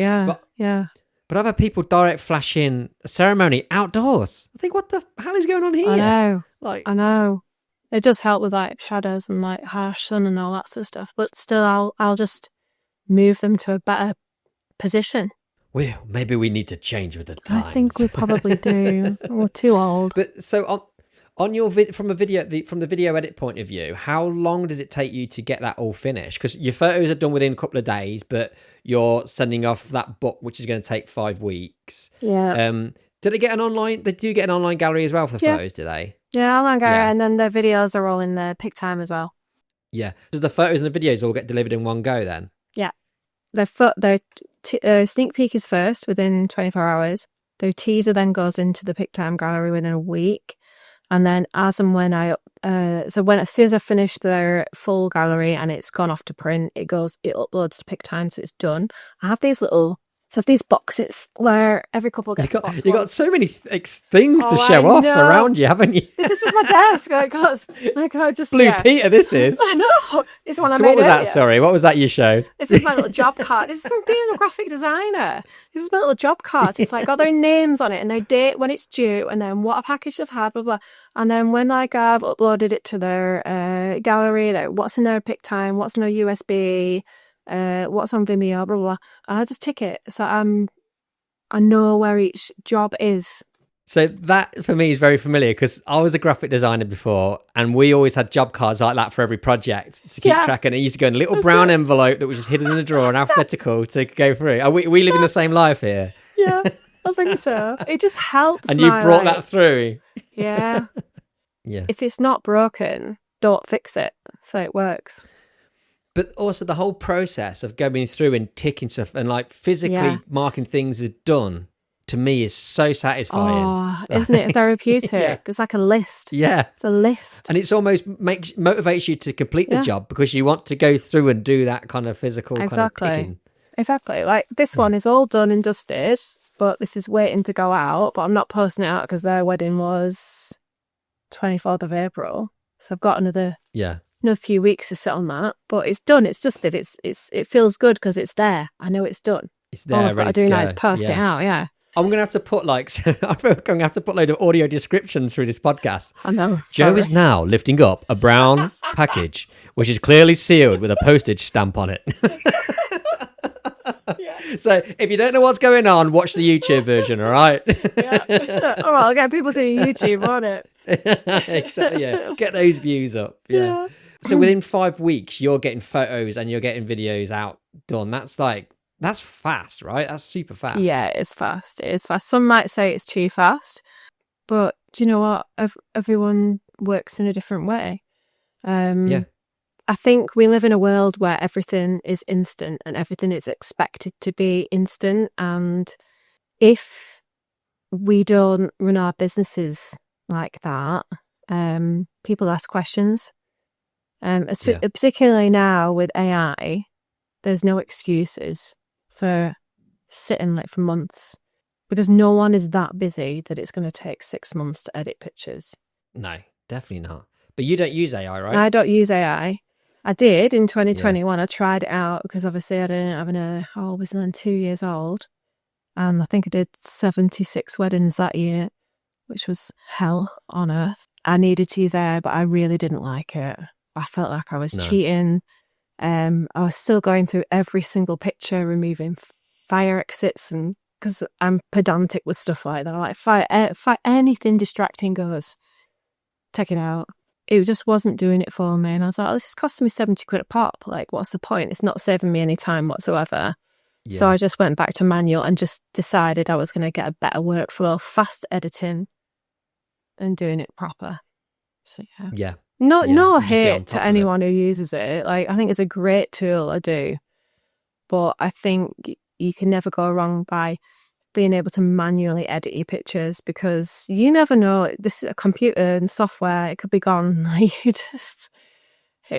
don't know. I just big believer in just being able to do things manually. Hi guys, just a quick break from the episode to tell you about some filmmaking products I've developed. The first are RooDogs. These are custom-made wind noise reducers designed for the Sony TX650 and 660 microphones. RooDogs not only help reduce wind noise and heavy breathing sounds, they also make the TXs look a little bit more like microphones and less like vapes. Here's a very unscientific demonstration of their effectiveness. For this test I held 2 TXs at my office fan at the same time, one with a RooDog on and one without. This is the recording without a RooDog. And this is the one with the RooDog. Without and with. The other product is the Yeti strap. This is a storage solution that can fit up to 6 Sony TXs and it has a Velcro backing so it can be attached to the inside of most camera bags. It helps keep all your TXs together and stops them getting scratched. All these products are available from my shop, roo-films.com/shop, or follow the link in the description of the podcast. Now back to the episode. I've realised that I haven't asked you a very key question. So how many weddings do you shoot on average each year? Well, I'm back down to pre-COVID now. So this year I'm on 45 this year. 45, so it's still big numbers. And what kind of like percentage of that are going to be smaller days? 16 are half days. 16 are between 6 hours and 1 hour. So that's a nice number. But still, though, I find if I'm doing a shorter day wedding, I still shoot quite similar amounts. So in terms of an edit point of view, especially from photo, it's not too different, right? It's still kind of the same. Oh no, it's different for me. No, I'm a very, very light shooter. Yeah. For instance, my friend that I second shot for this weekend in Menorca, she did a wedding the day before, and her and her second shooter brought home 14,000 pictures from one wedding. Well, my gob dropped on the floor. I was like, 14,000 pictures. I went, please don't expect that from me. You'll be lucky if you get 1,000. Like, I'm so intentional with what I shoot. Like, I'm not a spray and pray kind of like person. It's got to be intentional, and every picture should mean something. The only time it's on burst is sort of like the couple session where I want it over as fast as possible, because believe you me, I feel awkward. I really don't like the couple session bit. And then the group shots is like, blast it out as fast. I just want them to enjoy the day, and I really hate being the reason that people stop the flow of the day. Like, they have to have. I know pictures are important, but I hate that we have to take them off and interrupt their day. They're one day of their lives where they've got everyone they love and care about in one place, and I'm taking them off for pictures where they're going to print one or two on their wall, if that. Yeah. Absolutely, yeah. I totally agree with that. And of the percent of those weddings that you're doing, how many of them are hybrid, and how many of them are just like photo alone? This year, I think I worked it out. It's about 40% hybrid. Really? Wow. Yeah, that's great, isn't it? Yeah. Next year is bang on 50-50 at the moment, to the point now where I won't take any more. Yeah, I won't take any more full day hybrids. I've kind of looked at the diary and gone, okay, there's no capacity now for editing. I could take more, but I just know for my own workflow, my own mental health, and the fact I want to take my kid on holiday. I want to go camping, and I don't want to be taking editing with me. And I know that if I overbook here, I'm just going to like hate myself in October when I'm backed up with editing. So yeah. If I do take any more, it'll only be short coverage now. 1 or 2 hours, because I can finish that in a day. That's finished in a day. Because you got your system nailed down, haven't you? Yeah. But I feel like you're self-imposing deadlines on yourself to go for that motion. Like the book is obviously a deadline, isn't it? And then when that book arrives, you then want to have the films ready for that as well. So you're kind of like getting that workflow in. Yeah. In terms of upselling the videos, the hybrid package, how does that go about? Is that something you talk about at the time of booking? Are most people coming at you wanting hybrid, or do you need to kind of I am the shittest salesperson you can imagine. I do not sell myself. I put them off. I try and get them to not have hybrid. I've noticed that throughout your website. Your entire website is littered with barriers. Put barriers where you're putting, like, where you're going, don't book me because of this. Check this out. It's almost like, don't book me based on my Instagram. Look at these full galleries. Make sure you like it. Things like that. And the whole way through, it's almost like stages of trying to filter people out. But I feel that that's because you're wanting to connect with your people, right? That are really kind of sold on what you're doing. Yeah. I mean, I've had a lot of jobs, and I've been miserable in a lot of them. And this is the one job that I've loved for 17 years. Even going through a pandemic and losing everything, and then spending 2 years being so busy that I can't remember those years, I don't think I cried once throughout the pandemic. I was still happy. I still like love what I do. It's just really, really important to me that I get the right people. I'm self-employed for a reason, and I can say no. And I have said no to people. I've been on Zoom calls with them, and just felt like I wasn't the right fit. And rather than panicking about like making up some crappy excuse about how do I let them down, I've just said it. I said, I'm not the right fit for you. I'm not the right person. There and then on a call, face to face. Sort of put little sort of hints in. But or you just start acting weird to put them off. No, well, I'll sort of like towards the end, I'll go, please make sure that you, obviously I'll say it to all Zoom calls, but like, please go and check out other photographers, you know, this, that, and the other. But then afterwards, I'll sit on it and because I always give them 2 weeks anyway after the Zoom call. So you date safe with me for 2 weeks. Please go off, have a look at the photographers. Here's 5 full galleries. Take your time, look through them, blah, blah, blah, blah. If you want to book, press the accept button. If not, blah, blah, blah. But then it's sort of like explained to him, it does work both ways. Like if I feel I'm not a right fit, I will, because I'm like, I'm not spending number one, I'm not spending 14 hours of my life on a wedding day capturing people that I have nothing in common with at all, because I can't do my best job if they're not my kind of couple. Like if they're dead rich and dead posh, and then there's northern me walking into their wedding, but he insulting them accidentally at every left, right, and do you know what I mean? Because it just comes out, and I just need to be around my people. You know what I'm saying, don't you? Yeah. Some people can put on some people can put on a front and a business front, and I just can't do it. So it's got to be the right And you person. wouldn't find enjoyment trying to do that, trying to be something you're not. You want to be able to be comfortable in the job that you've built for yourself. Like, why should you have to bend yourself for other people? But that's my business. That's my business model. And I know there's some northerners like me that work with really high-end wedding planners, and they can switch on a different sort of side of themselves, and it works, and they get these high-end clients, and they go in and they do an amazing job and get paid 4 times as much as me. But to me, that would terrify me. Like, I'm just not. I want an easy life. I don't want that. That's not for me. Yeah, absolutely. But the way you've done it through your website, I encourage people to go and have a look at your website because it's so interesting how you've done it. Because it's with the language you've used in it. It's wonderfully you, isn't it? You're unapologetically yourself, but it's also saying to people, "This is me. This is who I am. Am I a fit for your wedding day? Can we work? Would it work?" And it's kind of like it's like you say, it's this 2-way thing that you're engaging in there. But also, people go through the emotions of it each step. Yeah. If they get to the end and they want to book, they're going to be fully on board with who you are and the kind of work you produce. Yeah, that's it. But like, even when they inquire, they've got 5 days to fill in this more detailed questionnaire. And I've had one this morning. I've been sat on it for 5 days watching. I just not filled the questionnaire in. I see on Facebook groups people like doing follow-up calls. I don't. I just archive it. I'm like, you can't be arsed filling it in. I don't want to take your wedding on, because like the way someone behaves is a big indicator for me.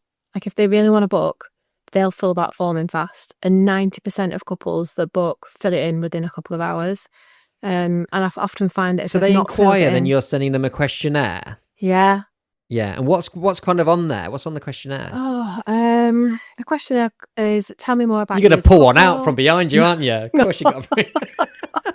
No, it's on my computer.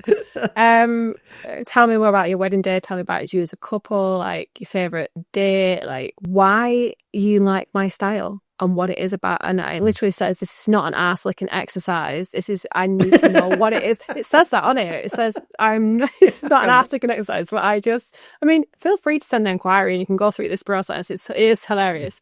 But I want to know what it is, why they like my style, because if they're saying the wrong things, or if they're saying anything in that I think, we're not a right fit, at the end of the day, if I go on to shoot their wedding, I know that it's just going to cause me headache afterwards. They're not going to be happy with what they've got. And I don't want that. They don't want that, and I don't want that. Have you put this in place because that's happened before, or have you? Yeah. This happened in 2018. I had a bad experience with a couple, and it changed my entire approach to my business. They fine on the day, and afterwards as well. So they got their pictures within 6 weeks, and groom message saying, absolutely love them. You were amazing on the day. We've reeled the day through them. We're so happy. Where can we leave you a review? So I was like, amazing, yeah, blah, blah, blah. And then 4 months later, this huge email comes through from the bride. Oh, And no. I'd never had any communication with the bride prior to the wedding day. It'd all come through the groom. And it was like 2 A4 pages of basically I'd photoshopped wrinkles in her hands. I'd photoshopped bags under her eyes. I appreciate that we were tired on the run up to the wedding, but you've made us look even worse. We're very pale. And I was like, of course you're pale. I was using LXC preset, which everyone was using in 2018. Everyone was using that one. Like, the grass was definitely frosty back in that year. And then she'd got group shots that a guest had taken and then compared them side by side to mine. And that's fine, but she knew what she was buying into. Like, I'd showed her portfolio work, but then from that, it really, really upset me. I was inconsolable when that email came through. I was... She said you'd photoshopped wrinkles in? Yeah. I was like, dude, I ain't got time for that. Well, exactly. Like, so... no one in their right mind would think that anyone would go to those lengths, right? That's not a normal person's kind of thing to say. There's something else going on there, right? Yeah. Which is easy to say, but when you're on the receiving end of it, it's just heartbreaking, I guess. Oh, it was horrible. And it was I was in a really, really, really vulnerable place in my life at that point, going through my first round of IVF. And it was just like, I have not got the mental capacity for this at all. Yeah. And my husband was working away at the time because he's in the army. And then he came back and he's so calm. And I just sent him the email and he looked at it and he just went through all the points that she'd raised. And he was like, okay, well, we answer all these points calmly and collectively. And when he was saying it back to me, it was so ridiculous, the things that she was saying, that I just answered back under each point. And then I came back and I was like, what a dick.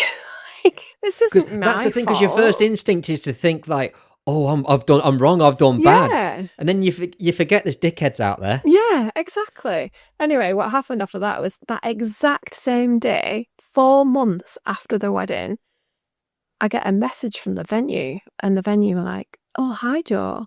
We really loved the pictures from that wedding. Can we use them on our website? So, you know, the ones with the added wrinkles and the bags under the eyes. So I rung the venue because I was distraught. I remember I went, I'm not being funny, but like, I've just had an email from the bride and she hated every picture. And the venue turned around and went, well, so have we. No!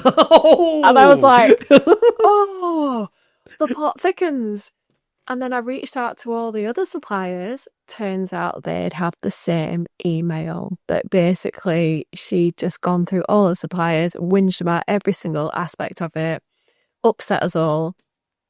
And all of a sudden, this huge weight was lifted. And I was like, wow, you really are a dick. And I just realised there are some people out there that will just never be happy and just... Yeah, and that's where I changed my whole approach to it. I used to be a yes person. I used to be, yes, I'll do your wedding, and I will talk in a different accent when I walk in the room because you're very posh and done from London.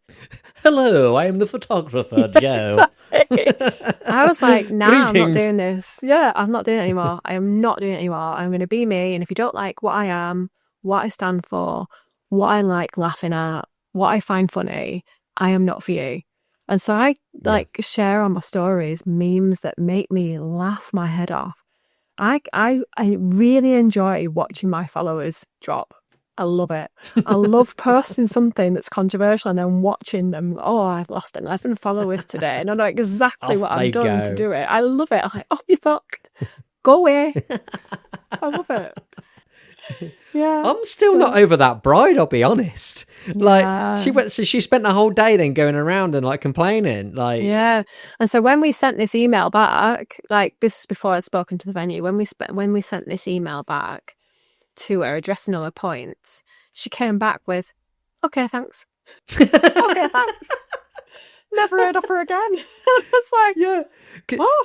So did she, in her email to you, was she kind of like saying, give me a refund or anything, or was she just having a big old whinge? She never asked for anything. Wow. I was like, what was the point? That's some kind of like episode, isn't it? Like something's gone on there, I think. And it's, I think so. Or someone's hacked her emails. So like, what can we do? what fun can we have here? I know. Wedding was shit. Yeah. I'm glad it happened. I'm glad it happened because Yeah. it was a real turning point for my business. It really did teach me quite a lot about how to Yeah. run my business the way that I want to run it. Because I don't think there's any right or wrong Yeah. way. But that's the thing when you become self-employed, because we've spent our whole lives almost to a certain extent, well, a lot of us have, being told, you need to make yourself employable. You need to Yeah. do this, you need to do that. So people employ you. You need to be a good boy, a good girl, do these things. And then you become self-employed and you think, and it can be easy to fall into that route where you think, oh, I have to please everybody. But no, you can build a business which suits you and who you are. Absolutely. And like you said, as long as you're a good person on the day, you're going to find your people, right? Exactly. I remember being a teacher, I was actually pregnant with Vince. This is towards the end of my teaching career. And I was sort of pushed into applying for a second apartment role. I didn't want it, but I was like, oh, money will do. And at that point, I had no intention of going. Whilst I was pregnant, I had no intention of going fully self-employed with photography. It was just still a part-time thing, even though I was doing like 25, 30 weddings on the side of a full-time teaching job. I know, Wow. batshit crazy. I know. I went for this job. Anyway, I didn't get it, of course. And the feedback was hilarious. I'll never forget the feedback. The feedback was, Joe, and this is from the head teacher, what you say is often right. It's the way that you say it. Like, you are unmanageable and you will never be a manager. And I was like, I'm quite proud of that, actually. Yeah. I'm glad. That's the kind of person I want to be. Like, what I say is absolutely right, but it's the way that I package it. But that's where me and my husband are totally different. Like, he will package what I say in a very beautifully packaged professional manner, whereas I'll just say he's your chat GPT. But you're a business owner. You get to live that business how you want. You don't have to package things, do you? You can just be you. I think I run my business how I shop is the best way to describe it. If I walk into a shop and I feel like I'm being harassed or sold something, or someone's like, anyone, I can see through anyone who tries to sell me something and immediately gives me the ick, and I'm like, ugh. Like the whole, like, you go shopping for something and 2 days later you've got an email in your inbox saying leave me a review. I'm like, no, fuck off, I'm not leaving you a review. Like, I'll leave you a review on my own terms if I want to leave you a review. So but we wouldn't anyway, would we? Because we can't be asked. Like, I never ask for reviews. Like, it fills me with the ick. I'm just a really crappy salesperson, so I've got to try really hard at the other side of stuff and just being being me, really, because I'm shit at selling myself. Yeah, because going back, so you were saying, so you're not actually actively upselling at Hybrid. It's just the case they know you do it and they ask for it, or is it is it even there on a quote form you send it that they can just tick, or like is there any prompts at all? What are you interested in? What package do you want? And they'll say full day photos only. And I think there's only been a couple of times when they put photos only and I've just said, oh, they've not written anything. Sometimes they'll just put, oh, we're just looking for coverage for the day. So I'll just have to say on the Zoom call, can I just clarify it's just photographs? I'll never say, oh, is it photo and film? Because again, that gives me the ick. Like, right, you're going into state of what's the cheapest thing first? Yeah, I'm just so bad at selling myself. I just really, really hate it. I think it's just the curse of the 80s child. We were so like told not to big ourselves up, or I was anyway, and like same. Like I'm exactly the same as you, except that we're basically the same age. You're younger, but let's not go into that. But I even on a Zoom call, they'll be telling me, okay, this is brilliant. Yeah, we really want to book. What are the next steps? And I go, oh, whoa. Don't rush into anything. Take your time. Yeah, because I feel like I've pressured them somehow on this Zoom call, and I'm like, you don't need to respond now. Have a chat together offline, and then message me if you want to go ahead. I'm like, why am I doing? Like other people be like, no, make the sale, the sale. But I'm exactly the same, but it works. I mean, my conversion to booking rate is like 95%. Yeah. Inquiry to conversion is like, but then I don't get a lot of inquiries, but then the ones that do inquire, pretty much every single time they book, and the ones that don't book, it's because I'm already booked. And I've had them change their wedding day, which freaks me out. They're like, oh, we really want you, so we're going to change our wedding day. No, please don't do that. Please don't do that. No, like, I'm not pressure. with it. Too much pressure. I accidentally Photoshop bags under people's eyes and wrinkles on our hands. Yeah. Don't book me. It freaks me out. I really, really don't like it. I don't like taking a compliment. I just don't like it. It is the curse of the 80s child. We've figured it out. I just thought it was me, but no, it's our era. It's our generation. Yeah, definitely. Oh, that's fine. So, but that conversion rate is insane. Are they seeing your prices then before they inquire? Yeah. Prices are on the website. I'm a firm believer in that, but I don't work with wedding planners. Not interested. Can't stand them. Don't like them. Not for me at all. Like, I work for the couple, not for some wedding planner. So I don't need to bump my price up or adjust them for some fee. Because I know that's why most people with no prices on their website is because they usually work with planners. So they can be flexible with it. Yeah, fluid exactly. pricing, and I get thing. it. Dynamic Totally pricing. get it. Yeah. Totally get it. And I get people that want to work with planners. I do. Like, must be a really easy life not having to go in and deal with the couple, just being briefed by someone else. But I've done that. I've been there, done that. I was a graphic designer. I don't want that anymore. Like, I want to talk to the couple. I want to have hands-on I love getting involved. So, prices on website, everything up front, nothing hidden. I haven't got time to respond to 200 inquiries a month. I think I get last year I had 152 inquiries for the year, which is, compared to some people, nothing.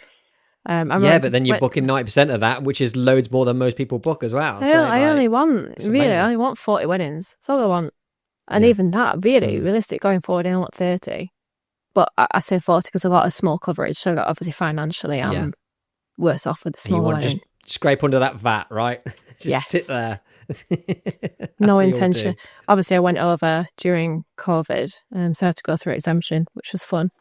So I'm really, really careful now. Did it work out? Did they let you? Yeah. It was only over by a little bit because I'd slashed my prices. Stupidly slashed my prices during 2020. I was like, quick, put them back down again. Booked up. Offering like a highlight film for 150 quid. Bloody hell. What planet was I on? And then having to fulfill these in 2021, and it was like, what madness. Burnt myself out. I learned the hard way, but I learned how to do it my way, and it works now. So I think you can look back at the past and you can beat yourself up, but actually I'm so glad that everything has happened the way that it has, because I'm here. Lessons and kind of how you've developed the business has required those lessons to get where you are, kind of thing. Definitely. Because at the minute, because it's £1,000, isn't it, to add on video to your package? Is that right? Yeah. Because that, to me, that seems quite cheap because it's a lot of work, but you've got a structure in place, I guess, so you can push them out relatively quick, right? Honestly, find editing a video the way that I do it so easier. I just love iMovie. I love it. I know I'm like a teenager doing their GCSEs on iMovie on like media studies or whatever. Bit of word art for the title. I love it. It's easy and it works. And I find that so much easier than editing photographs. I get so bored editing pictures now. I hate it. The book has definitely made it a lot more fun. So I love getting this back, and I love looking through it, and I love seeing their story on paper. And it's just so that times 100 is what it's going to be like for the couple, isn't it? I hope because so. You've lived and breathed those photos, whereas they've seen it for the first time. They're going to like see that experience as well. Hope so. And I wonder if you're definitely the first. I wonder if you'll be the last of our guests that edits on iMovie. But then you're insanely successful with it as well, because there's speed in the simplicity, right? And that's what you need, isn't it? Straightforward, that you can just get in, approach it how you want to approach it. Because you're not doing much in terms of like narrative dialogue. You don't need many kind of audio settings or anything, do you? You just need nothing. Straight cuts, trim to music, cut to a beat, that kind of thing. Like I said, I feel like there is this big gap between content creators here, videographers here, and then there's this whole gap of there is something missing in the middle. And I see that's my role in the middle. Yeah, I don't follow wedding people anymore really on Instagram. I follow sort of travel videographers and all that stuff. Yeah. Getting your inspiration from outside of the industry. Always. I watch a lot of films. I love dramas and I love thrillers and I love cinematography. I love it. That's where I get my inspiration from, not wedding films at all. And that's a healthier way of doing it, I think, really. Yeah. Trying your own path. That's it. Joe, I'm gonna take you into the last question now. Thank you Christ. so much for your time. We've gone on a bit. I'm sorry, but you're just so interesting. I just needed to know more and more. But the last question, the question I'm going to end with, and it's the question I ask everybody. Okay. And that's, what were the biggest light bulb moments in your career so far when something suddenly made sense and helped you progress or find a path that you wanted to take? Oh God, I don't know how to answer that. It was probably that complaint that I got in 2018. Yeah.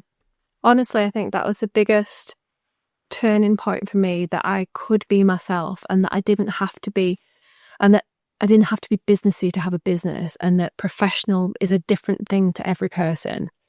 And because what is professional? I don't know. I can't explain it any other way, but that was absolutely the standout moment for me, that everything changed.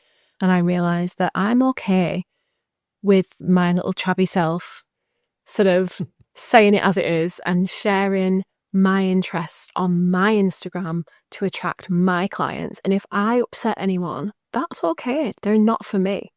And owning it and being completely at peace with that has just almost blended business and myself. I see my entire life as business. There's no split. Like, am I making any sense at all? I just don't feel like I have a business. So Joe that's going out on a wedding day is Joe that's at home, that's with the family, with the friends. Exactly the same. If you met one of your clients out on a night out, you wouldn't then have to change your behaviour. No. You are who you are. Yeah, absolutely. 100%. And that's the biggest... It won't work for everyone. Not everyone wants my model. And some people really struggle with that people side of things. But to me, that's the best way that it works for me. So that was the biggest... having that complaint was the best thing that ever happened to me.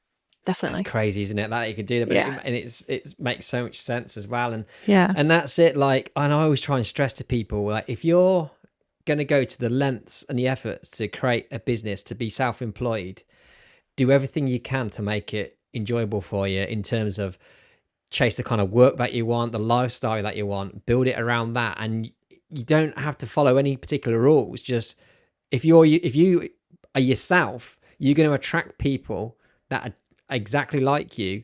And that's the key to enjoyment in your work, is to be hanging around with people that are just like you and that understand who you are. That works for me. But I know that I've got some friends who absolutely do not want to be around anyone who's like themselves, and they love like going into these high-end weddings and working for these luxurious clients and celebrities, and they adore that kind of work, and that works for them. But I couldn't do that. It's just, I would just upset too many people. Definitely. Fair play to you, mate. Yeah. But thank you so much for this conversation, mate, for your insight. It's been an amazing chat. And I'm going to look forward to keeping up on your socials and watching your work. But thanks so much, mate. And hope to catch you in person soon. Yeah, definitely. Thank you. Thank you so much for listening to this episode of the podcast. To find out more about what we have to offer in terms of our conference and also our educational resources, visit coda-conference.com.